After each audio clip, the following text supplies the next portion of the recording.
From heartbreaking flood devastation in Texas to a mysterious $8.6 billion Bitcoin move and a new king of car reliability. And of course, today's trivia question, what's the longest word in the Hawaiian language? Well, I promise you this, we'll all try and say it at the end of the show together. It's Monday, July 7th. This is the Flyover Podcast. Welcome to the Flyover Podcast, taking you above the noise for an unbiased, high-altitude view of today's headlines with daily coverage that's honest and refreshing. Let's cruise the news and land the facts. Good morning and welcome to the Flyover Podcast. I'm your weekday host, Ayla Brown. I hope you had a wonderful July 4th holiday with your family. I was able to see some fireworks, eat lobster straight from a fishing boat, see my family, ride a scooter, and go to the beach. I was feeling good.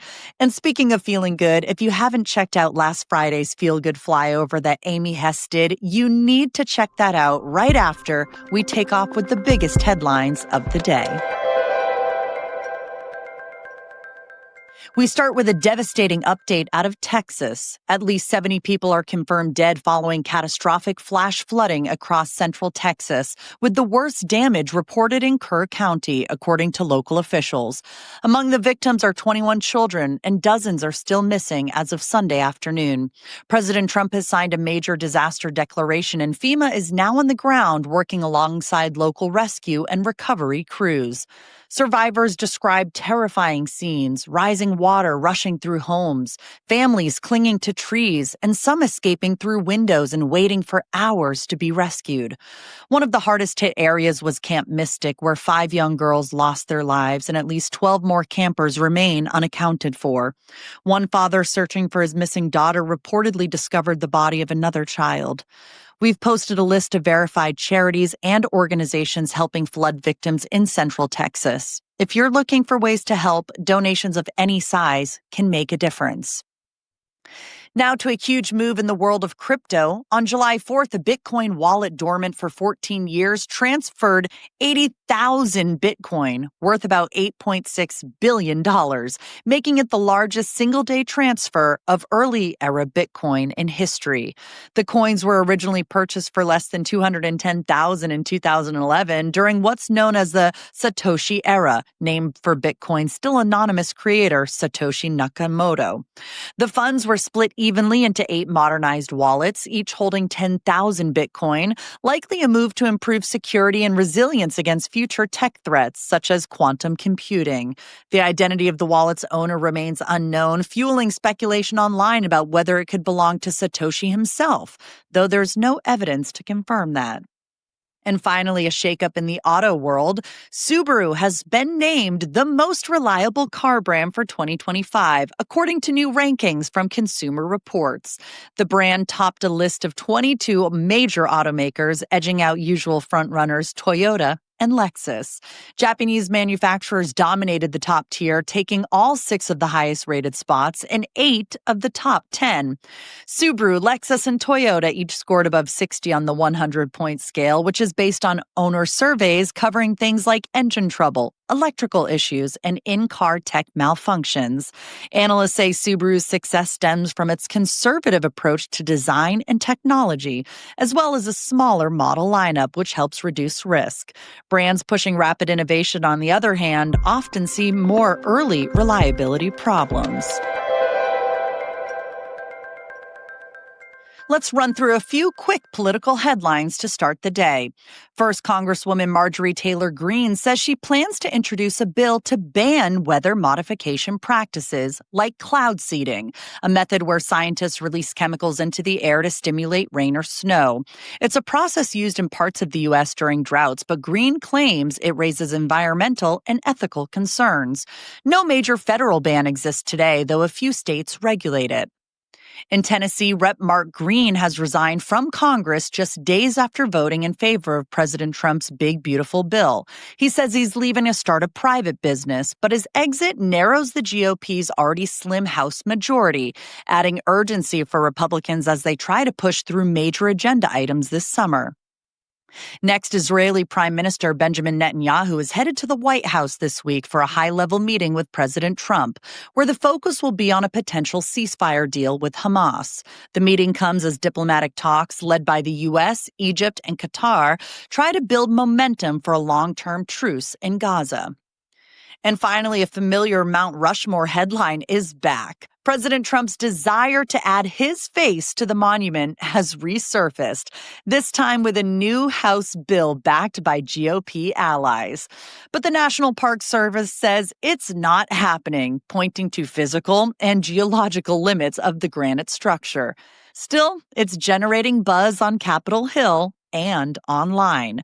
Read more about that in the show notes today below. Today's episode is powered by Fatty 15. Aging isn't just about getting older. It's about what's happening inside of your cells. Scientists now know that a lack of C15, an essential fatty acid newly discovered after 90 years, can lead to something called cellular fragility syndrome. That affects your energy, sleep, joints, pretty much everything. Fatty 15 is here to change that. It's vegan, science-backed, and developed with help from the U.S. Navy. You can start feeling better in just weeks and get 15% off when you go to fatty15.com/flyover15 and use the code flyover15. If you've forgotten any of that, just get all that info in the show notes below. Here are some bonus stories just for listeners of the Flyover Podcast.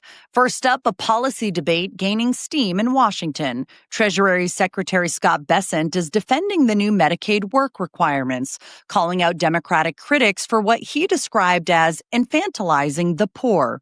In an interview Sunday, Bessent said it's wrong to assume low-income Americans can't handle basic reporting tasks. The new rules are part of President Trump's recently signed megabill, which includes over $1 trillion in health care cuts. Under the law, Medicaid recipients will now need to verify their eligibility twice a year to continue receiving benefits. Democratic leaders, including Kentucky Governor, warned that the changes could disrupt access to care for vulnerable families and overwhelm state systems with red tape. The debate has reopened longstanding questions about accountability versus accessibility in public assistance programs. Now, to retirement trends across the country, a new report shows Florida remains the top destination for retirees, gaining more than 44,000 new residents age 60 and up in 2025. And that's according to Smart Asset, which ranked the top 10 states attracting retirees this year. Rounding out the top 5 were North Carolina, Arizona, South Carolina, and Texas, all states known for warmer weather, lower taxes, and relatively affordable living. States like Georgia and Nevada also made the list. At the other end, though, California saw the largest loss of retirees, with many citing high housing costs and taxes as factors in their decision to move. And finally, a workplace conversation getting personal after UK Chancellor Rachel Reeves was seen crying during a recent speech in Parliament. The moment sparked a broader conversation about emotions in the workplace.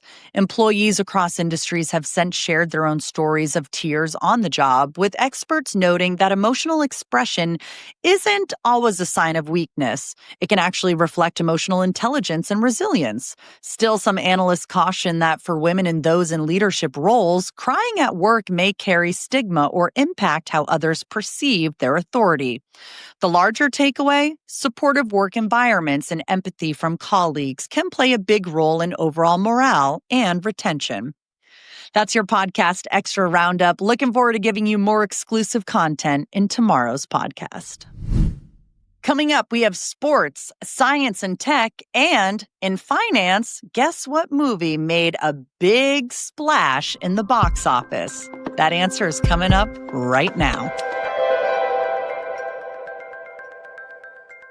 In finance, the dinosaurs are back in a big way. Jurassic World Rebirth opened over 4th of July weekend with a massive 147 million domestic debut and 318 million globally, making it one of the biggest openings of the year.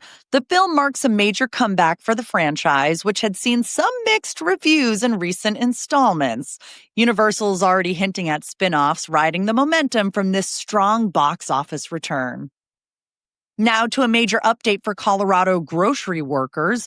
The labor union representing employees at Safeway stores in Colorado says it's reached a tentative agreement to end a strike that's impacted around 50 locations statewide. While details haven't been made public yet, the union says the deal addresses key demands on wages, staffing, and safety. A full vote by union members is expected later this week.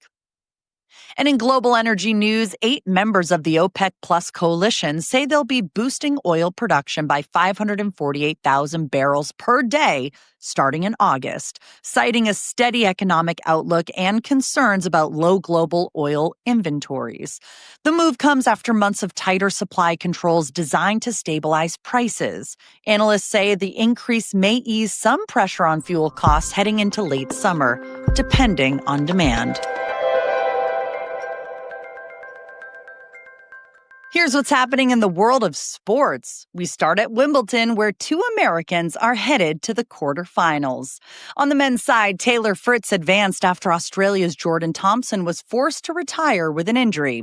And in the women's bracket, Amanda Anisimova powered through a tough 3-set match of the Czech Republic, securing her spot in the final 8. It's a strong showing for Team USA as the tournament heads into its final week. In the NBA, we now have the full details of a historic trade. The Houston Rockets' acquisition of Kevin Durant is officially part of the first ever 7-team trade in NBA history. The deal involved a massive reshuffling of players and draft picks, with multiple teams helping to facilitate Durant's move without triggering cap penalties under the league's new financial rules. Analysts are calling it one of the most complex deals the league has ever pulled off.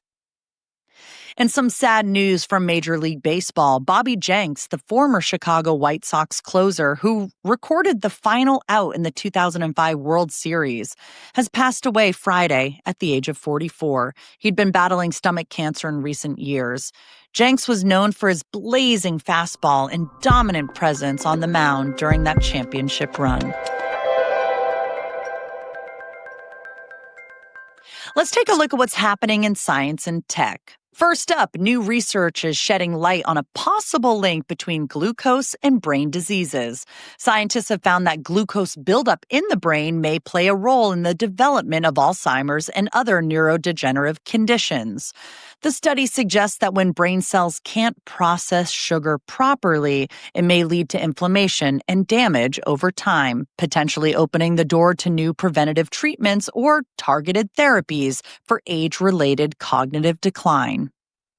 In veterinary medicine, a San Diego startup is making headlines for something pretty futuristic: stem cell therapy for pets. The company is now seeking FDA approval for an off-the-shelf stem cell treatment using donor cells from healthy animals to treat conditions like arthritis, joint damage, and immune disorders in dogs and cats. If approved, it would be one of the first ready-made regenerative therapies available for the U.S. in pets. And at MIT, researchers have built a new tool to supercharge electronics development. They've developed a robotic probe that can measure the semiconducting properties of materials with high precision. That's a big deal for industries like solar energy and electronics, where understanding how materials behave at the microscopic level is key to making devices faster, more efficient, and more affordable. The team hopes this will help accelerate the design of next-generation solar panels, chips, and batteries. From a historic swim in the Seine to a $1 million tree-cutting scandal on Nantucket Island, we've got stories of water, views, and what happens when you bend the rules. Let's take a trip around the world with a few standout international stories.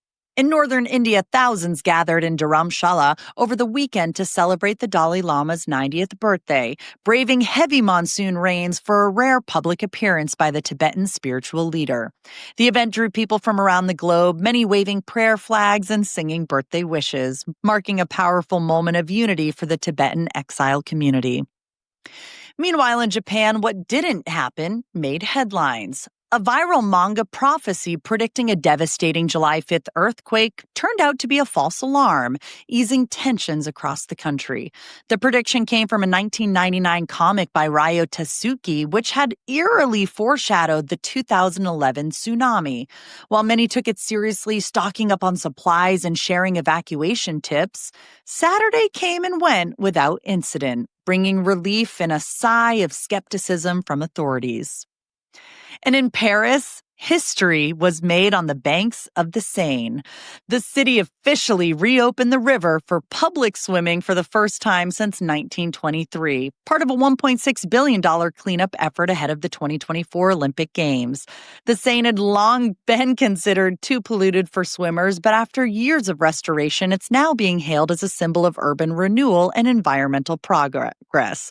Swimmers dove in Saturday to celebrate the reopening just weeks before the river is set to host Olympic events like triathlon and open water swimming. By the way, you can see pictures of people swimming in the river by clicking on the link in the show notes below. Let's wrap things up with a few stories you might have missed, but definitely want to hear about.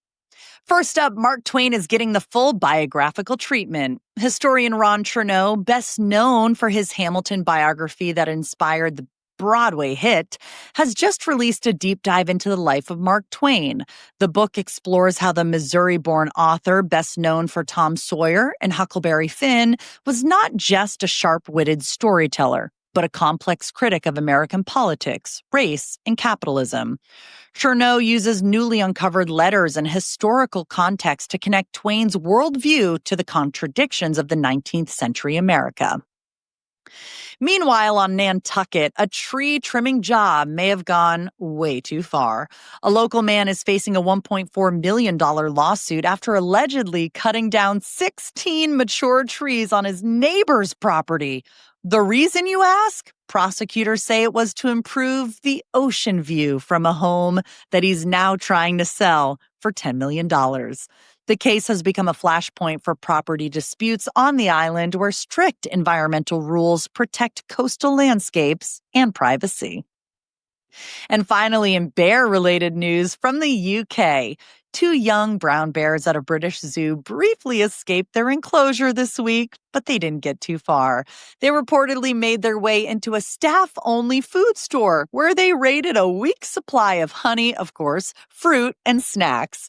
Zookeepers say the bears wandered back into their habitat on their own terms. A bit sticky from the honey, but otherwise unharmed. The moment, of course, was caught on video and naturally is now trending online. You can watch the video in the show notes below. It's super cute. Here's yesterday's poll question and the results. Do you like spicy food? 44% said a little, 38% said love it, and 19% said not at all. I'm actually with the majority of you. I like it a little bit. My husband, though, he is one of those guys that puts hot sauce on everything. And I just don't get that. But here's the poll question for today. Have you been to Hawaii? Yes? No? Planning a trip? Or not my vibe? Ugh, how can Hawaii not be your vibe? I've never been, but I would love to go someday. It's one of those bucket list items for me. So I guess in this case, I will have to vote no. By the way, you can vote in today's show notes. There's a link right in the description. It's super easy. It takes 2 seconds. And I, of course, will say the answers in tomorrow's podcast. Okay, speaking of Hawaii, here's today's trivia question. What is the longest word in the Hawaiian language? Can I tell you, I've never done this before on the podcast, but I have to have Google Translate do it for me because I cannot say this word. Here it is. Ready? So how do you say this one? Humu humu, nuku nuku, apuaha. Easy, right? No, it's not easy. I don't know if you heard that, but here it is one more time. One in one go. Humu humu, nuku nuku, apuaha. Humu humu nuku nuku apapua. Humu humu nuku nuku apapua. I don't know if I did that right, but if you're wondering what that means, it translates, it's the name of the state fish. It translates to triggerfish with a snout like a pig, referring to its distinctive appearance and sound. Despite its tongue-twisting name, it's a point of local pride and fun for visitors, and of course for me to try and say it. Humu humu nuku nuku apapua. I think I did it. If not, please let me know in the comments section below. Thank you for bearing with me on that. I know I mispronounce a lot of things, but that was definitely one of them. Thank you for finding the Flyover Podcast, for watching, listening, maybe laughing a little bit, and sharing the show. Of course, those 5-star reviews help as well. I will see you tomorrow with more headlines. Until then, thanks for flying with us.